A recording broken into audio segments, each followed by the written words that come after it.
was bar mitzvah in the old shul, which is now the parking lot, in 1956.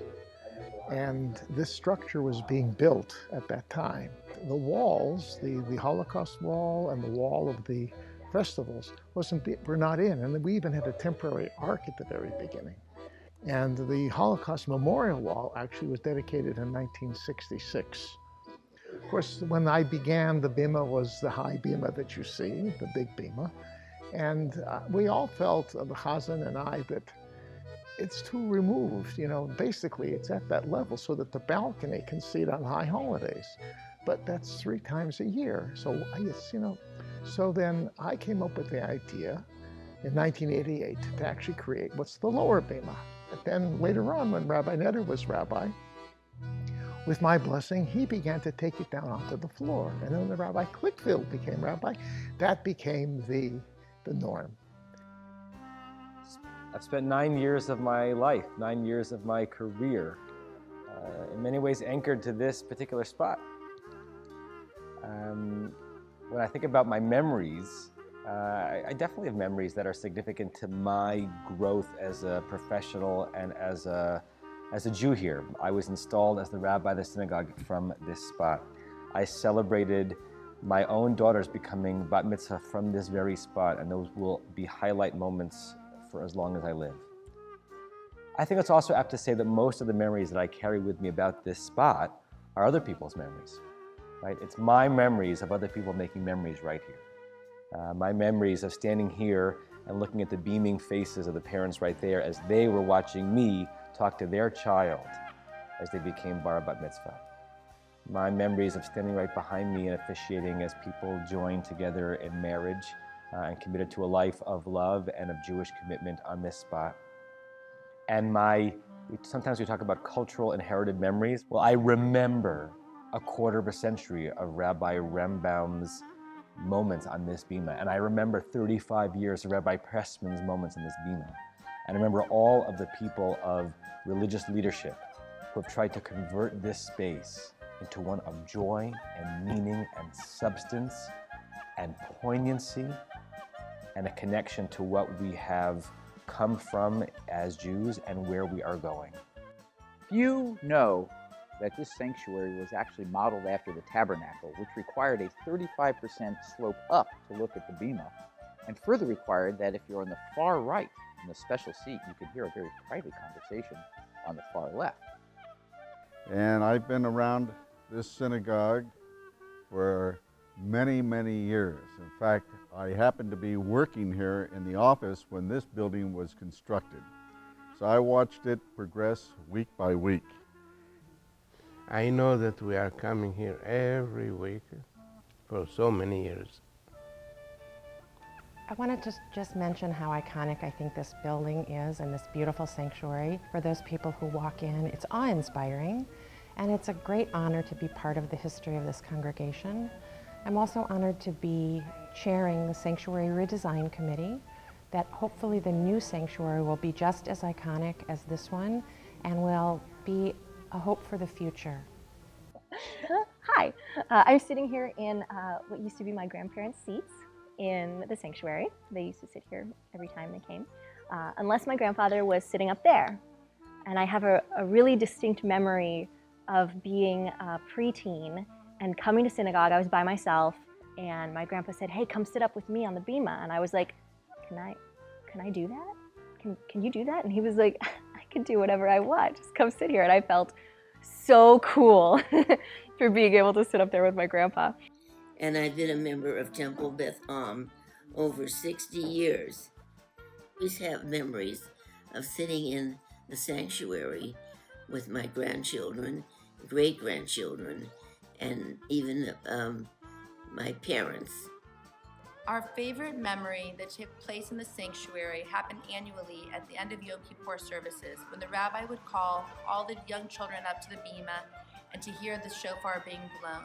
Our grandfather, Charles Pilch, would come up to the bima, take us up to the bima, and with our grandmother, Rose Pilch, watching from her seat with such pride, cavelling at all of us up on the bima. And it ultimately became our dad's favorite memory as well, his favorite experience every year. He would take our children up there, beam with pride of the 4th generation pilch here on the Bima for the end of Yom Kippur. I came to Temple Beth Am in 1959 as the associate to Rabbi Jacob Pressman and as the director of education. Girls became bat mitzvah Friday nights and boys became bar mitzvah Saturday mornings. We had Friday evening and High Holy Day choirs. Joseph Leonard, who was blind, was the organist. Farewell, dear sanctuary. The first time as a small child that I heard Cantor Kellemer, Zichrono Livracha, daven the High Holiday service. And he was standing almost where I'm sitting now, and then fell on his knees with his hands outstretched to fall Korim during the Amidah. I remember thinking that the men who stood on either side of him and had the honor of helping him to stand up again, I remember thinking perhaps that must be the greatest honor that can be given to anyone in the community. Lots of memories of the sanctuary. My son was bar mitzvahed here, my grandkids were. But for 3 years I was president of the congregation, and I sat on this chair. And on this chair I was privileged to spend many wonderful Shabbats, 3 years worth, with Rabbi Joel Rambam and Rabbi Jack. And I learned a lot of things from both of them. I want to show you a place that you might not have seen before, but is a really important place to me when I think about the sanctuary. So come, I want to take you on a backstage tour. This is the wing of the sanctuary. Not only is it where all the electronics hide, but it's also where anybody who has an honor on the high holidays waits in these wings until it's their time to come up for an honor. The high holidays are such a special time in this community, and especially in this space. The room is filled with so many people, and you really get a sense of the presence of our community and the strength of our community. What I love about this wing is that I get a chance to greet people one by one as they come up for their honor. Well, this is my domain for the last 13 years as one of the coordinators of the High Holy Day services as it relates to the coordination of honors assignments and execution of those honors by the congregants that come up into this room and wait their turn. And the room over the years has been a joyous location for reacquaintances of friends and great family reunions. We've also had some crises here when people are late or don't come for their honors, but we always have a way to figure it out. I'm thinking about how we are a people who stand always on the shoulders of those who came before us. We stand on those shoulders both in our study, in our thought, in Torah, in life, and we are charged to interpret our own legacy, our spaces, our sacred spaces, through a lens that has meaning today, to preserve the legacy and to be prepared to innovate and to shift and to adapt so that our eyes can see the beauty anew. I've had over 35 joyous years of memories in this main sanctuary, Temple Beth Am. From an early age of 8 years old, sitting with my grandparents during the high holidays, and having my grandfather who was very supportive of Rabbi Jack and this community. And I'm so proud that we're moving forward with a new sanctuary that will be home to my children and their children as well. I'm in one of my absolute favorite places. My first experience was in this row when I was 8 years old, sitting in my dad's lap in these seats at High Holidays, listening to the Book of Jonah. And the place was packed, just absolutely packed, with people in their wools and their finest clothes, and all the women were wearing hats. So there have just been so many special, special memories. There have also been some very sad ones, and losing my sister and my father, and those were events that were so big and involved so much of the community that we actually had to hold them here. Since I was 3 years old, I've walked down the middle of the aisle to do my end of the year celebrations, and I've given many speeches from the Bima as the president in 8th grade. And I think the most memorable things that I've done on this stage were the plays at Pressman. I was very nervous to go out on stage, and I love just looking out into the sanctuary and being like, I've done so many things here. I have done for the past 22 years the most magnificent weddings, and this bima, the chuppah that was here, the chuppah that was also down below when we had a lower level, and having brides come through from the balcony down the steps. It was just such an amazing feeling. You know, it's really been an honor the last couple of years to be a part of all the events that we've held in the sanctuary and through the temple and the school.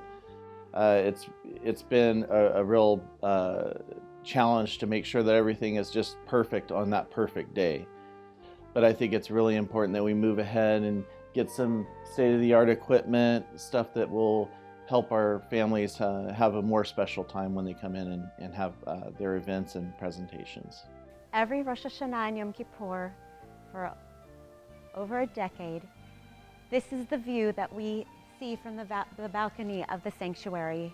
We just celebrated our son's bar mitzvah last week, and our daughter's bat mitzvah was 4 years before. We look forward to celebrating our youngest son's bar mitzvah in the new sanctuary.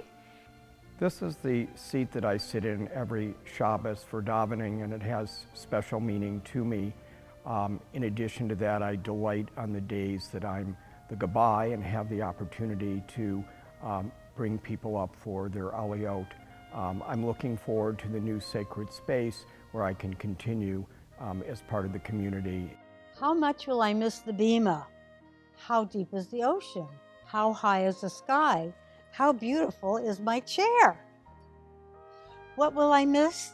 Let me count the ways. Sitting on the bima for 3 years with my rabbis as TBA president, fundraising speeches and appeals as president for the shul and for the school and for Israel Bonds, cantorial concerts, Pressman Academy shows, 2 confirmation ceremonies, 5 B'nai Mitzvah, 3 wedding ceremonies, 2 adult mitzvah, 5 Hall of Honors as a recipient and a presenter, opening the Ark on Kol Nidre since the late 70s, the thrill of Nila with grandchildren and then great-grandchildren in front of the open Ark as the sun goes down, and listening to the shofar.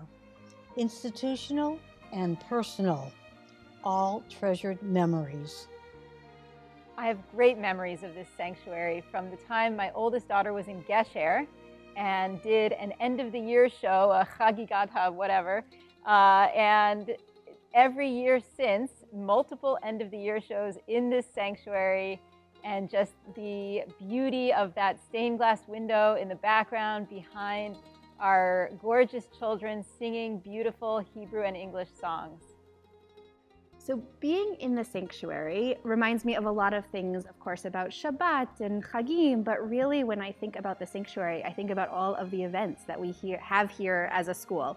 The back to school nights and the Chagigot and graduation and the middle school musical, and all of the ways that we use the sanctuary and this bima in a way to elevate our students and the work that they do every day here at Pressman Academy. Every time I come in here, I remember all the different places it's represented in our middle school musicals. It's been Baltimore for Hairspray. It's been Pressman High for our production of Grease, Anatevka, London for Oliver, just all these places. Almost 35 years ago, I was married here in Temple Beth Am after having spent my whole childhood here. And back in those days when we had marriage ceremonies, I was stood up here with the entire shul completely darkened, and they shot a spotlight on me, and I came down the staircase with this spotlight on me and was met at the bottom of the staircase by my parents. My sanctuary memory has to do with my daughter Hannah Landy when she was in 8th grade playing Maria in Sound of Music.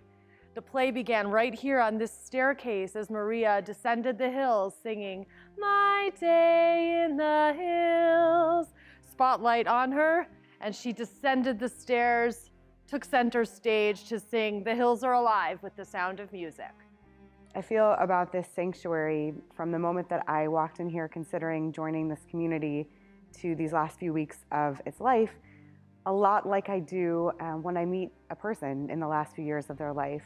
Grateful for the sweetness of having gotten to know this community in this space, but knowing that I didn't get to see this sanctuary in its heyday. So I am grateful to have been a part of the story of this sanctuary, to have prayed in it, to have celebrated and mourned with people in it. And I'm also grateful to, in a certain bittersweet way, be a part of its goodbye. My greatest memories of this sanctuary are not actually standing by the bima or sitting in the pews, but getting to stand at the back door as people walk in and to shake their hand and to look them in the eyes and say, welcome. This is a space where you can be noticed. This is a space where you can feel holy. And this is a space where you can feel connected.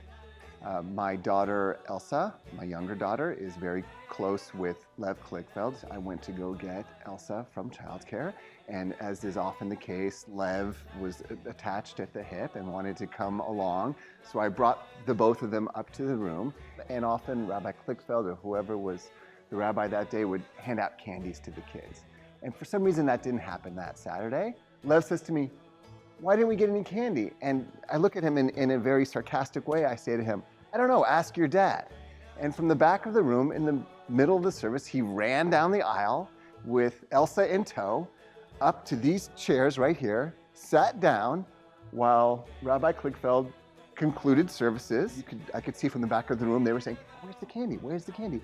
And then he immediately started sort of fishing through his pockets, and I think he had like a secret stash under the bima or somewhere up here, and he found some candies for them, and they just kind of sat here. And for me, it was so wonderful and special to see my daughter so comfortable in this place.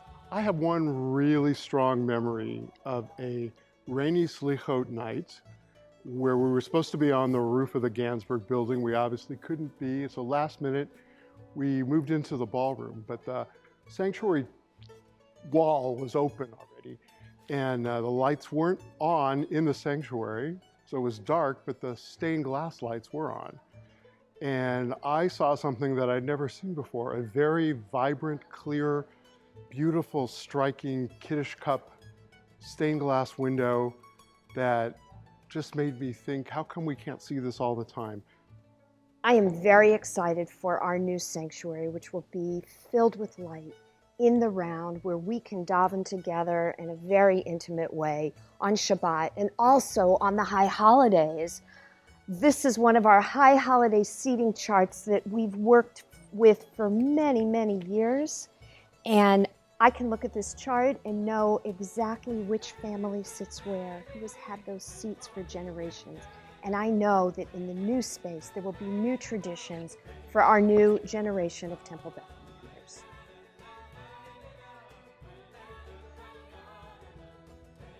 Connection. Memories. Community.